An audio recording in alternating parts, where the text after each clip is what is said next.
Fellow Ghanaians, good evening.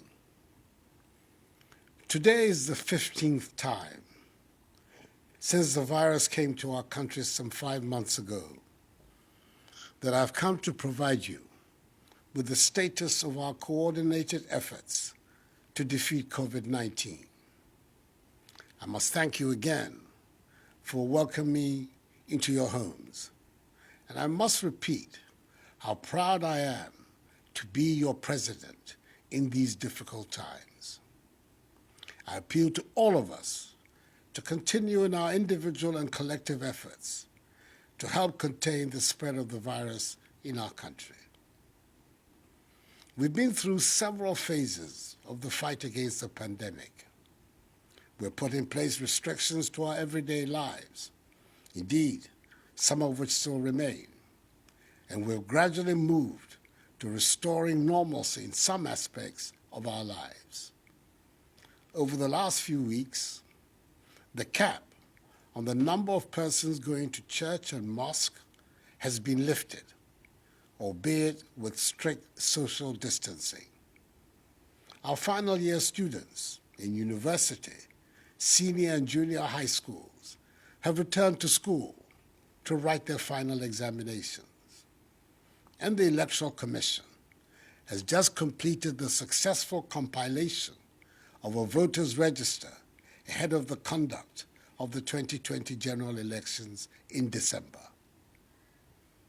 On behalf of the people of Ghana, I congratulate warmly the chairperson of the Electoral Commission, Mrs. Jean Mensah, her two deputies, Dr. Eric Asare Bosman and Mr. Samuel Tete, and the entire Commission for the efficient, safe, transparent nature of the registration exercise, where for the first time in our nation's history, Ghanaians were provided with daily updates of the numbers of eligible voters registered, together with specific age, gender, regional breakdowns, and breakdowns of identity documents. All eligible voters were given the unfettered opportunity to register, a process that was fully embraced by the mass of the citizenry. Of course, there were genuine and understandable concerns about conducting such a complex exercise involving millions of citizens at this time. But at the end of the day, Ghanaians did their civic duty by going out to register, having found that the process was overwhelmingly orderly, peaceful, and safe. However, there were those who expressed various degrees of hysteria and negativity towards the exercise, with some who saw heaven and earth to resist the compilation of the register at the peril of their lives, ending up registering. There were also those who offered delicate personal sacrifices in the event of the register, again, ending up registering. And there were those who claimed that in the midst of a pandemic, the registration exercise should not be conducted, with some warning of an explosion in our case count and very high numbers of deaths should the exercise go ahead. By the grace of God, the work of the Electoral Commission and the effective measures put in place by government, these prophecies of doom did not materialize. There were nonetheless deeply regrettable, isolated incidents of violence, which I condemn unreservedly, and which I expect the police to deal with without fear or favor. But the exercise was generally peaceful. The Ghanaian people have, by the conduct of this exercise, demonstrated our commitment once again to consolidating our status as a beacon of democracy on the continent and in the world. The professional Jeremiahs and naysayers who seek cynically to make a profitable industry out of spreading falsehoods, fear, and panic, stoking divisive ethnic sentiments, underestimate the resolve and the determination of Ghanaians to build a united, democratic, peaceful, prosperous, and happy Ghana. We will continue to work hard to prove them wrong. Fellow Ghanaians, when I delivered update number 14 some 3 weeks ago, I indicated that a closer look at the data points to the fact that we are steadily on the path towards limiting and containing the virus and ultimately defeating it. And I requested all of us to pay particular attention to the number of active cases. As of 24th July, the number of active cases, i.e. persons with the virus, stood at 3,307. As of Saturday, 15th August, 3 weeks later, the number of active cases stands at 1,847. This is a clear indication that government policies are working. Currently, there are no recorded COVID-19 cases in the Northeast, Savannah, Upper East, and Upper West regions. And I charge their residents to do everything possible to maintain that situation. Greater Accra, Ashanti, Central, Eastern, and Western continue to be the regions with the highest number of active cases. Thus far, a total of 40,567 persons have recovered from the virus. This means our recovery rate has improved from 89.5% to 95.1% in 3 weeks. Our death rate continues, mercifully, to be low at 0.5%. Happily, there are no backlogs of tests at any of our testing centers, meaning the situational reports are up to date.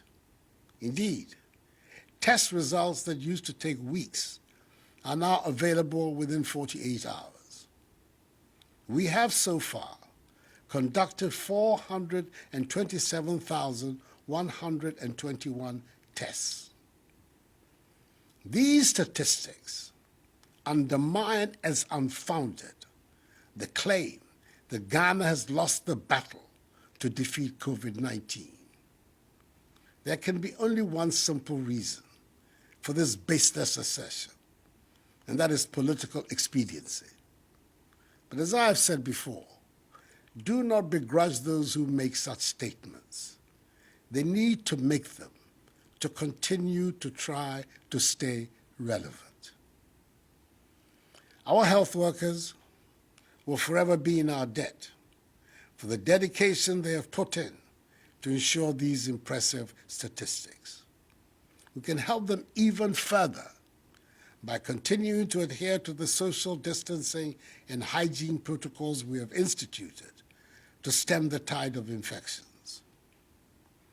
I've been encouraged by the results of a recent survey conducted by the Ghana Health Service into the use of face masks at selected locations in Accra in the month of August.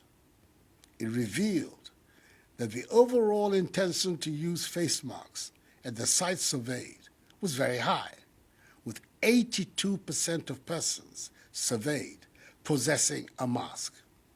I believe we can do even more and better and reach 100%. However, the same survey demonstrated that only 44.3% of those who have the mask use them correctly. I urge each and every one of us to wear our masks and do so correctly anytime we leave our homes. It is the new normal requirement of our daily existence until the virus disappears. Our phased approach towards returning our lives to normal through the strategic, controlled, progressive, and safe easing of restrictions will thus continue. Most final year university students have already completed their examinations, and by 18 September, SHS3 and JHS3 students would have finished their respective final examinations of WACC and BECE. As a result of reports I have recently received that some final year JHS students were going hungry in complying with COVID-19 protocols, I've just instructed the Minister for Gender, Children and Social Protection to begin preparations to ensure that as from 24th August up to 18 September, all 584,000 final year JHS students and 146,000 staff, both in public and private schools, be given one hot meal a day. This is to ensure full observance of the COVID-19 safety protocols. Through online learning portals, almost all continuing students in our universities have completed their studies for the academic year. The exceptions are the University of Cape Coast, the University of Health and Allied Sciences, technical universities, and some other colleges. After extensive stakeholder consultations, the decision has been taken for continuing students in these tertiary institutions to return to school on 24th August to finish their academic year. Just as was done for final year students who returned to school, government through the Ministry of Education and the Ghana Education Service will ensure that all these tertiary institutions are disinfected. Universities will be equipped with the necessary personal protective equipment, and those with their own hospitals and clinics will have isolation centers to deal with any positive cases. All other institutions without their own clinics and hospitals will be mapped to health facilities. There will be no mass gatherings and no sporting activities. Religious activities under the new protocols will be permitted. Social distancing and the wearing of face masks must become the norm on campus. The Ministry of Education continues to engage the Ghana Education Service and all relevant stakeholders to conclude discussions on the modalities surrounding the opening of our pre-tertiary schools. I will communicate in due course the decisions that will be reached from these consultations. You can be rest assured that I'll always take into prime consideration the safety and well-being of our children, teachers, and non-teaching staff in the decisions that will be taken, because I'm determined to ensure that the education of our children is not unduly disturbed by this pandemic. I know many still ask whether our borders, especially our international airport, Kotoka International Airport, will be open. Under my instructions, the Ministry of Aviation, the Ghana Civil Aviation Authority, and the Ghana Airports Company Limited have been working with the Ministry of Health and its agencies to ascertain our readiness to reopen our airport. I want to ensure that we are in a position to test every single passenger that arrives in the country to avoid the spread of the virus. The outcome of that exercise will show us the way and determine when we can reopen our border by air. I'm hoping that by God's grace, we'll be ready to do so by the 1st of September. Until further notice, our borders by air, land, and sea remain closed to human traffic. For Ghana residents stranded abroad, special dispensation will continue to be given for their evacuation back to Ghana, where they will be subjected to the mandatory quarantine and safety protocols. Beaches, Pubs, cinemas, and nightclubs are still to remain closed until further notice. The limit on the number of persons who can attend conferences, workshops, and award events has now been lifted, subject to the maintenance of social distancing amongst participants, fresh air ventilation of the premises, and a 2-hour limit for each session. I know that the pandemic has adversely affected many lives and livelihoods. It is for this reason the government has implemented several measures, such as free water and electricity, and funding to support small businesses, and tax relief, amongst others, to cushion the effect of the pandemic. We are not providing freebies. We're providing critical help to households, families, and businesses in the midst of this pandemic because we care. It is my conviction that in times of crises, it is the duty of a responsible and sensitive government to protect the population and provide relief. Fellow Ghanaians, let us remember at all times that the phased opening up of our country continues to put an obligation and responsibility on each one of us to remain vigilant and respect the enhanced hygiene, mask wearing, and social distancing protocols that have become part and parcel of our daily routine. They are proving to be effective, so let us employ them wholeheartedly. That is the way we can restore as quickly as possible the blessings of normalcy for which we all yearn. There is no room for complacency.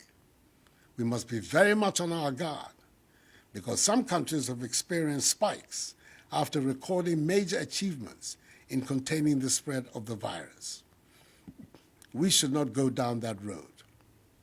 Social distancing, enhanced hygiene, and wearing of masks are obligatory for each one of us.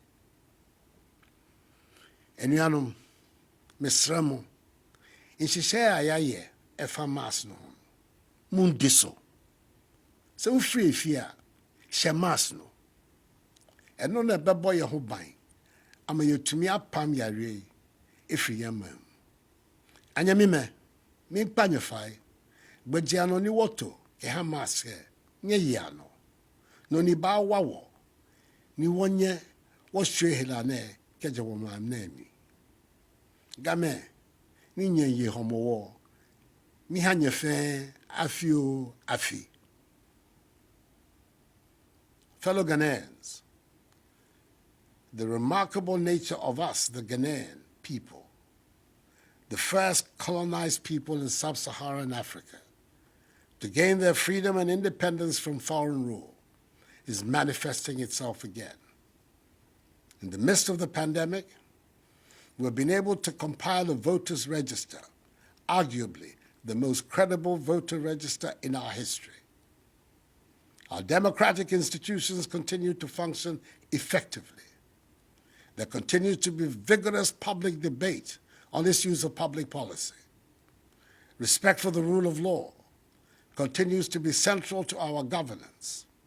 Our economy, despite the severe shocks of the pandemic, is proving to be resilient and is poised for rapid recovery. Our agriculture is performing so that despite the disruptions of the pandemic, food is still abundant in our markets, and the virus itself is being fought systematically. Indeed, a stronger, healthier Ghana is being built before our very eyes, and the great majority of Ghanaians can see it. Let us continue down this path so that the dreams of freedom and prosperity that inspired the great patriots who founded our nation can find expression in our generation. We can do it, so let us continue to work hard towards attaining our goal. This too shall pass, for the battle is the Lord's. May God bless us all in our homeland, Ghana, and make her great and strong. I thank you for your attention, and good night.